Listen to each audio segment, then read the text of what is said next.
जीवन में अगर जीत को पाना है तो अब से और अभी से ही खुद को मेहनत में लगाना होगा। नमस्कार दोस्तों, मैं Premchandra. Welcome to my YouTube channel pre exam training. दोस्तों, प्रैक्टिस सेट 1 लेकर हम आपके सामने आए हैं, जो सभी के लिए उपयोगी होगा। एएओ के एग्ज़ाम दे रहे हैं, बिहार ऑडिट सर्विस या सीडीपीओ या बीपीएससी 67 या Bihar SI, SSC, NTPC, group D, सभी के लिए इम्पोर्टेंट है। सवाल जीके के बनते ही हैं, बहुत ही इम्पोर्टेंट सवाल कराए जाएंगे। एक एक सवाल जो है बहुत ही इम्पोर्टेंट है, इसलिए पूरा वीडियो ज़रूर देख लीजिएगा। आपके कॉन्सेप्ट क्लियर हो जाएगा, ताकि आप रिजल्ट क्लियर कर पाएँ आगे के एग्ज़ाम के लिए। बहुत इम्पोर्टेंट सवाल हैं सारे। पूरा वीडियो ज़रूर देखिएगा। अच्छा लग जाए तो लाइक ज़रूर कीजिएगा, और जो लोग नए हैं चैनल को सब्सक्राइब कर लीजिएगा। बहुत अच्छे सवाल कराए जाएंगे आपकी तैयारी में चार चांद लगाने के लिए। आइए देखें पहला सवाल। अंग्रेजों ने श्रीरंगपट्टनम की संधि किसके साथ की थी? बहुत बार सवाल बना है और बहुत सवाल बनता है हर तरह के एग्जाम में। यहाँ से आंग्ल मैसूर के बारे में सुने होंगे। 4 आंग्ल मैसूर युद्ध हुआ था। उसमें पहला जो है कब हुआ था? 1767 से 69 के बीच में। इसे ज़रूर ध्यान रखिएगा। पहला 1767 से 69 के बीच में हुआ था। हैदर अली के बीच। हैदर अली 1961 में राजा बने थे। इसके बाद जो है मद्रास की संधि हुई थी इसके में पहले में। और द्वितीय आंग्ल मैसूर युद्ध 1780 से 84 के बीच में हुआ था। अंग्रेजी सेनापति ब्रेथवेट थे, इन्हें भी ध्यान रखिएगा, सवाल बनता है। ब्रेथवेट को बंदी बना लिया था हैदर अली ने, और 7 दिसंबर 1782 को हैदर अली की मृत्यु कैंसर से हो गई। इसे भी ज़रूर ध्यान रखिएगा। उसके बाद उनके लड़का टीपू सुल्तान ने द्वितीय आंग्ल मैसूर युद्ध में कमान संभाला।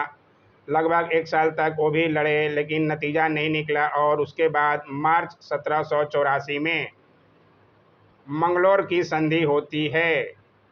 सारे संधि को ज़रूर ध्यान रखिएगा, बहुत बार पूछा जाता है।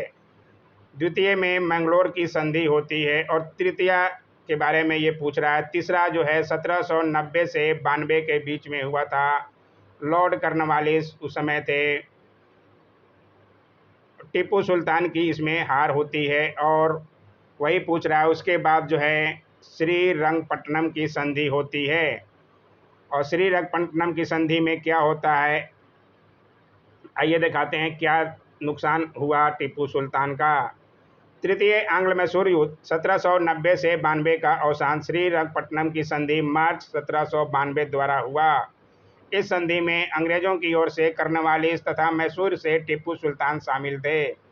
इसके अनुसार टीपू को अपने देश का लगभग 1/2 भाग अंग्रेजों तथा उनके साथियों को देना पड़ा। साथ ही युद्ध के हार जाने के रूप में टीपू को 3 करोड़ रुपए अंग्रेजों को देना था। बातों को ध्यान रखिएगा। और चौथा आंग्ल मैसूर युद्ध 1799 में हुआ। लॉर्ड वेलेस्ली के समय 1798 में ही सहायक संधि प्रणाली की शुरुआत की थी। लॉर्ड वेलेस्ली ने सहायक संधि पर हस्ताक्षर करने वाला पहला भारतीय शासक हैदराबाद के निजाम थे। ये भी सवाल बार बार बनता है। लॉर्ड वेलेस्ली के समय ही 1799 में युद्ध हुआ, उसमें टीपू सुल्तान की मृत्यु हो जाती है। ये भी ध्यान रखिएगा, बहुत बार सवाल बना है ये आंग्ल मैसूर युद्ध। बीपीएससी में खासकर ये सवाल बनता ही है। चारों के बारे में बता दिया गया, आपका कॉन्सेप्ट क्लियर हो गया होगा। आइए देखें अब आगे के सवाल। द्वैत शासन का जनक किसे माना जाता है? बहुत अच्छा सवाल है ये भी। द्वैत शासन का जनक सर लियोनोय कर्टिस को माना जाता है। जरूर नोट कर लीजिएगा, कब आया था ये द्वैत शासन। सर लियोनोस कर्टिस को द्वैत शासन का जनक माना जाता है। भारत शासन अधिनियम 1919 द्वारा प्रांतों में दोहरी शासन प्रणाली आरंभ की गई। इसमें प्रांतीय विषयों को 2 भागों में बांटा गया, आरक्षित विषय एवं हस्तांतरित विषय। इसलिए ध्यान रखिएगा। ये देखिए गलत लिखा गया है, ये फिर से आइए देखें आगे, बहुत अच्छा सवाल आ गया। अंतरिक्ष से पृथ्वी का रंग दिखेगा, कैसा दिखेगा अंतरिक्ष से पृथ्वी का रंग? अंतरिक्ष से पृथ्वी का रंग अधिकतर लोग ब्लैक पे ही मार देते हैं, लेकिन अंतरिक्ष से आसमान का रंग जो है काला दिखता है, जबकि पृथ्वी का रंग जो है नीला यानी कि ब्लू दिखाई देता है। ये जरूर ध्यान रखिएगा। बहुत अच्छा सवाल है और ये पूरा डिटेल लिखा हुआ है। आसमान का रंग काला दिखेगा जबकि अंतरिक्ष से पृथ्वी का रंग नीला दिखेगा। आइए देखें, बहुत अच्छा सवाल आ गया। लाल, हरा और पीला प्रकाश के मिलने से निर्मित वर्ण होगा। निर्मित वर्ण क्या होगा? इसमें भी अधिकतर लोग व्हाइट मार देते हैं। तीन रंगों के मिलने से अधिकतर लोग व्हाइट पे ही जाते हैं, लेकिन इसमें लाल, हरा और पीला प्रकाश के मिलने से, लाल और हरा मिलेगा तो येलो हो जाएगा पीला, और पीला मिलेगा तो ये पीला ही हो जाएगा। इसलिए ध्यान रखिएगा, बहुत अच्छा सवाल है ये। आइए डिटेल में दिखा दें, लिखा गया है red plus green plus white बराबर, रेड और ग्रीन मिलकर येलो हो जाता है, येलो प्लस येलो बराबर येलो हो जाएगा। जरूर ध्यान रखिएगा। और वाइट कब बनता है? जब रेड, ग्रीन और ब्लू मिलता है। जरूर ध्यान रखिएगा, रेड, ग्रीन और ब्लू मिलने के बाद ही वाइट बनता है। इसे भी जरूर नोट करते हुए चलें, सवाल बार बार बनता है। और रेड, ग्रीन और येलो जो है येलो बनेगा, और रेड, ग्रीन और ब्लू वाइट बनेगा। जरूर ध्यान रखिएगा। आर का मतलब रेड, जी का मतलब ग्रीन, बी का मतलब ब्लू, वाइट, डब्लू का मतलब वाइट एंड वाई का मतलब येलो। यहाँ समझाया गया है अच्छे से। जो लोग पीडीएफ टेलीग्राम ज्वाइन किए हैं उनको पीडीएफ भी फ्री मिल जाता है, ज़रूर ज्वाइन कीजिए अभी। हीरा चमकने का कारण है, बहुत अच्छा सवाल है। सवाल बार बार ये बनता है। ऐसे सवाल जो है बीपीएससी ऑडिटर के एग्जाम में बन चुका है। इसका चमकने का कारण इसका उच्च अपवर्तनांक, इसका उच्च क्रांति कोण, इसका निम्न अपवर्तनांक नहीं, इसका निम्न क्रांति कोण, इसमें से कौन सा होता है? इसमें जो है एक से ज़्यादा होगा, इसलिए आंसर जो है ई होगा। ई क्यों हुआ आइए डिटेल में दिखाते हुए चलें आपको। हीरा चमकने का कारण के लिए दिए गए निम्न कारण में ए बी डी सही दिया है, जबकि सी गलत दिया है, अतः ई आंसर होगा। इसमें जो है ए बी डी सही दिया है, जबकि ये जो है निम्न अपवर्तनांक नहीं होता है। बाकी ये और ये सही है, इसलिए आंसर जो है ई गया। ध्यान रखिएगा, बहुत कंफ्यूज करने वाला सवाल पूछा जाता है बीपीएससी में खासकर। आइए देखें अगला सवाल। इंद्रधनुष बनने का कारण है। इंद्रधनुष बनने का क्या कारण है? प्रकाश का वर्ण विक्षेपण, प्रकाश का अपवर्तन, प्रकाश का पुनः आंतरिक परिवर्तन या प्रकाश का परावर्तन। इसमें भी एक से ज़्यादा सही है, इसलिए इसमें भी आंसर ई होगा। ई क्यों हुआ आइए दिखा देते हैं। इंद्रधनुष बनने का कारण में ए बी सी तीन सही दिया है, जबकि डी गलत दिया है, अतः ई जो है सही होगा। इसमें जो है ए बी सी सही दिया है, जबकि डी जो है प्रकाश का परावर्तन नहीं होता है इंद्रधनुष बनने के कारण में। इसलिए ध्यान रखिएगा, बहुत अच्छा सवाल है। आइए देखें अगला सवाल। सारे सवाल ही इम्पोर्टेंट हैं, पूरा वीडियो जरूर देखिएगा। अभी हाल ही में ब्रिक्स देशों के कर प्राधिकरण के प्रमुख ने वर्चुअल बैठक आयोजित की। इस बैठक की अध्यक्षता किसने की है? अभी हाल ही में हुआ है ब्रिक्स देशों के कर प्राधिकरण का बैठक, वर्चुअल तरीके से हुआ है। उसकी अध्यक्षता भारत ने की है, और भारत में किसने की है? बहुत अच्छा सवाल है ये। ब्रिक्स देश मतलब ब्राज़ील, रूस, भारत, चीन और दक्षिण अफ्रीका। जरूर ध्यान रखिएगा, BRICS मतलब ब्राज़ील, आर से रूस, आई से इंडिया, सी से चीन और एस से साउथ अफ्रीका। इसकी स्थापना 2009 में हुई थी, इसे भी जरूर ध्यान रखते हुए चलेंगे। इस बैठक की अध्यक्षता जो है तरुण बजाज ने की है, इसलिए बहुत इम्पोर्टेंट सवाल है और ये जरूर ध्यान रखिएगा। अभी हाल ही में हुआ है। अगर देश पूछ ले तो इंडिया ने इसकी अध्यक्षता की है। ब्रिक्स देशों के कर प्राधिकरणों के प्रमुख ने 13 सितंबर से 14 सितंबर 2021 तक कर मामलों पर अपनी वर्चुअल बैठक आयोजित की।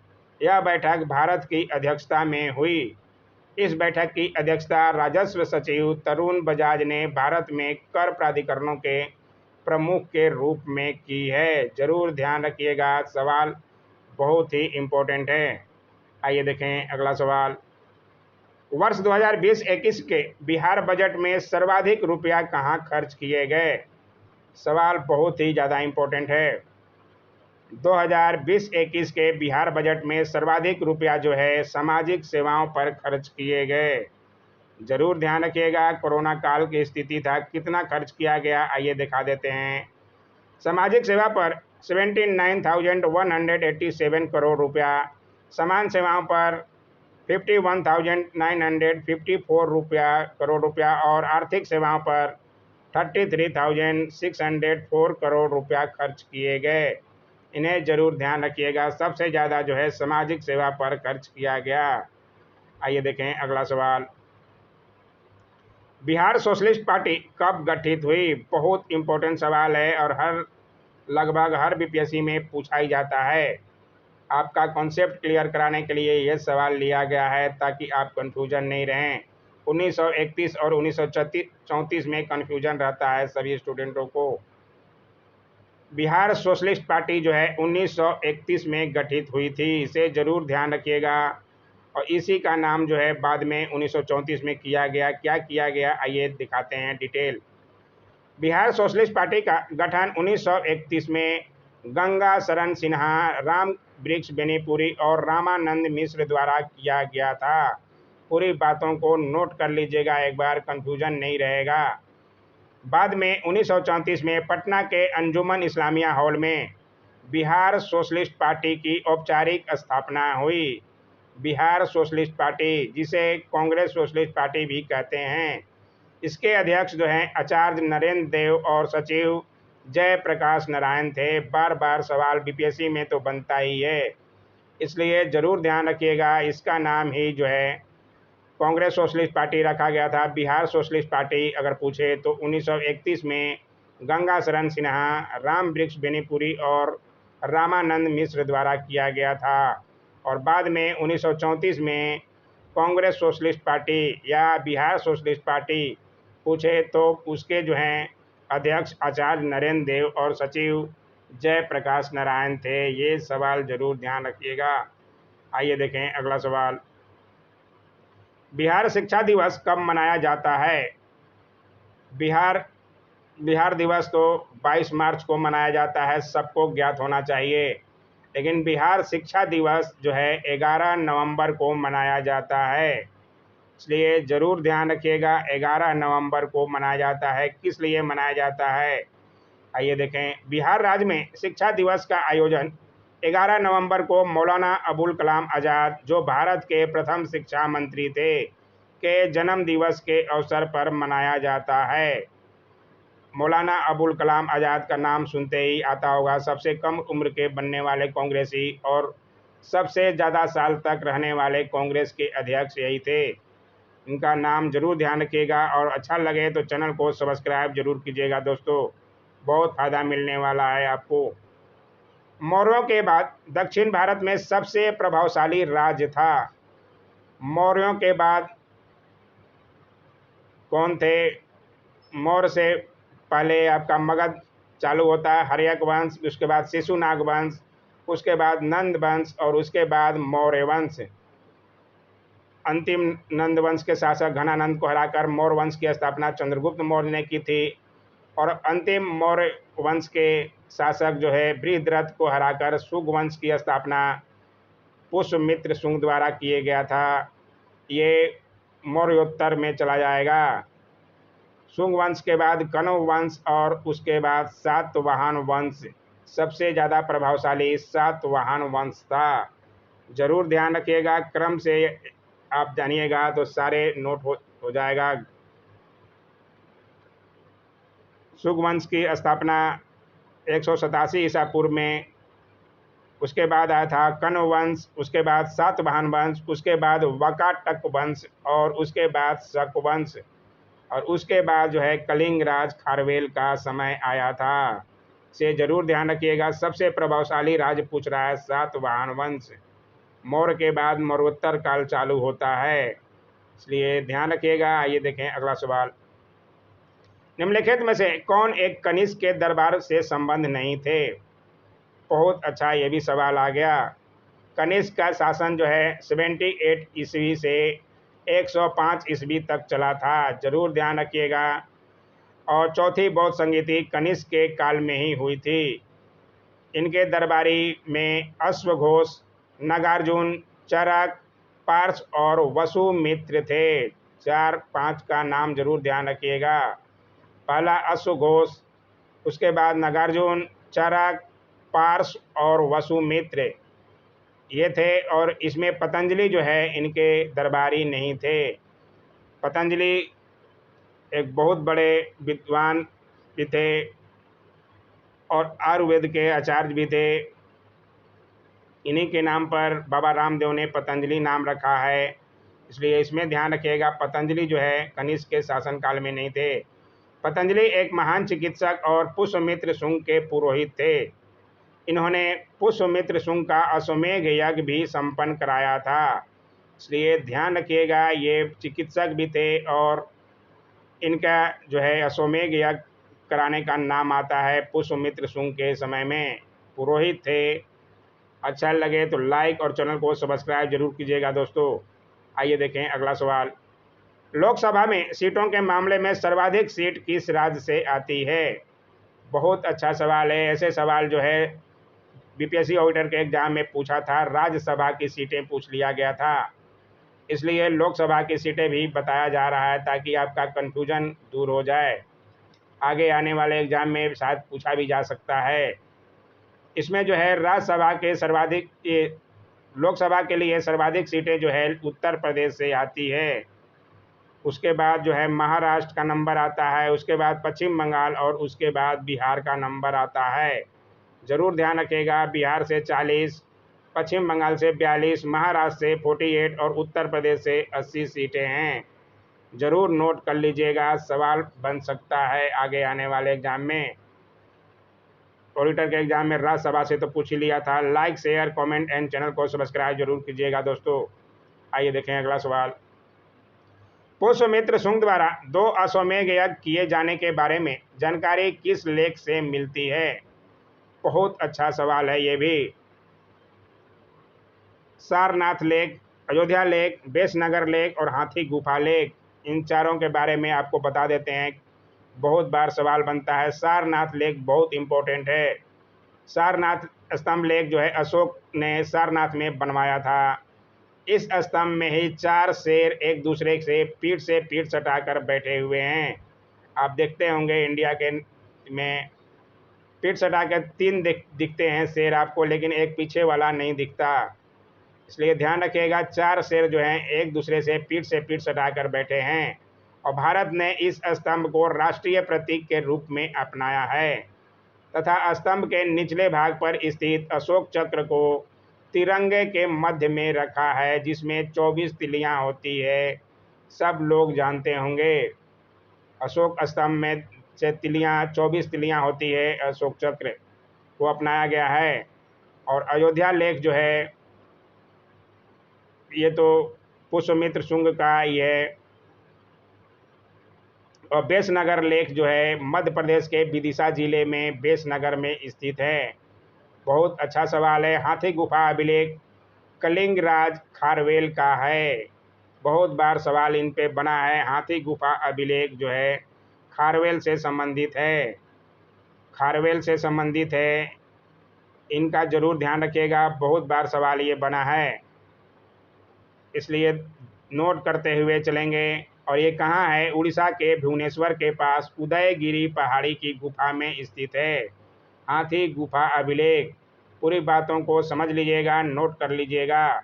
सवाल बार बार बनता है। और पुष्यमित्र शुंग द्वारा 2 अश्वमेध यज्ञ किए जाने के बारे में जानकारी अयोध्या लेख में मिलती है, इसलिए नोट कर लीजिएगा। बहुत अच्छे सवाल हैं।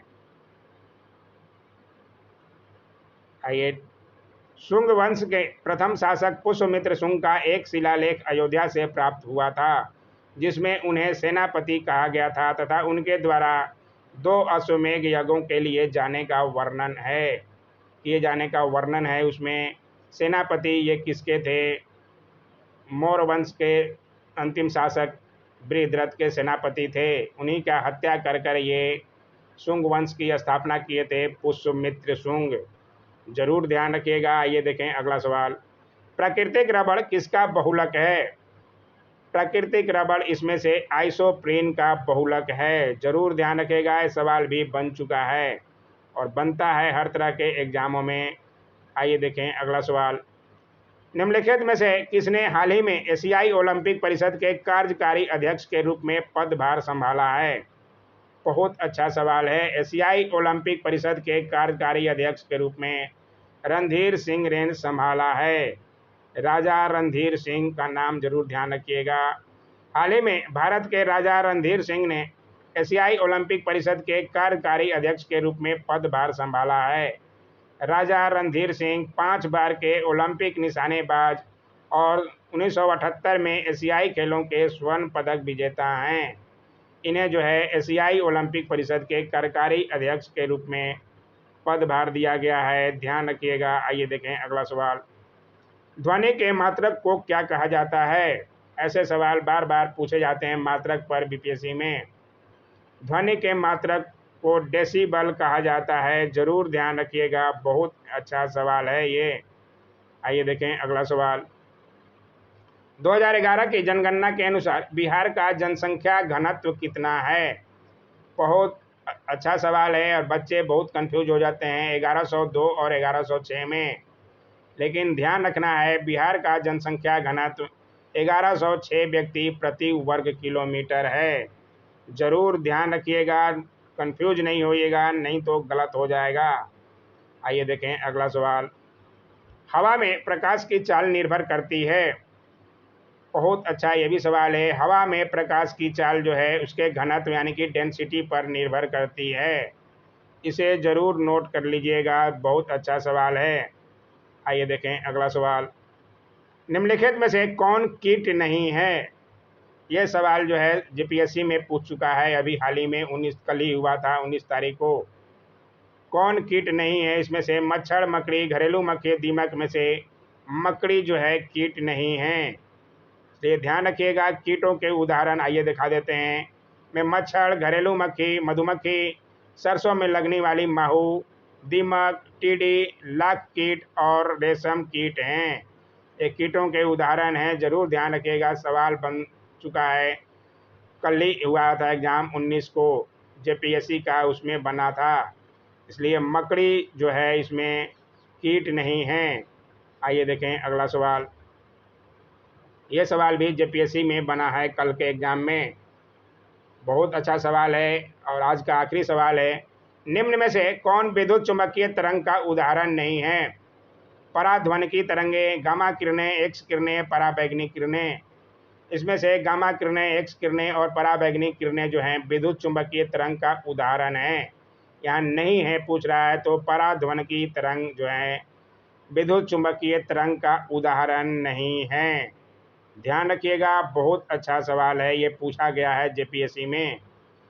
ये आज का वीडियो कैसा लगा? कुछ ना कुछ क्या बहुत कुछ सीखने को मिला होगा दोस्तों। ऐसे ही प्रैक्टिस के लिए आप चैनल को सब्सक्राइब जरूर करें। Don't forget to like, share, comment and subscribe my YouTube channel. Thanks for watching my YouTube channel.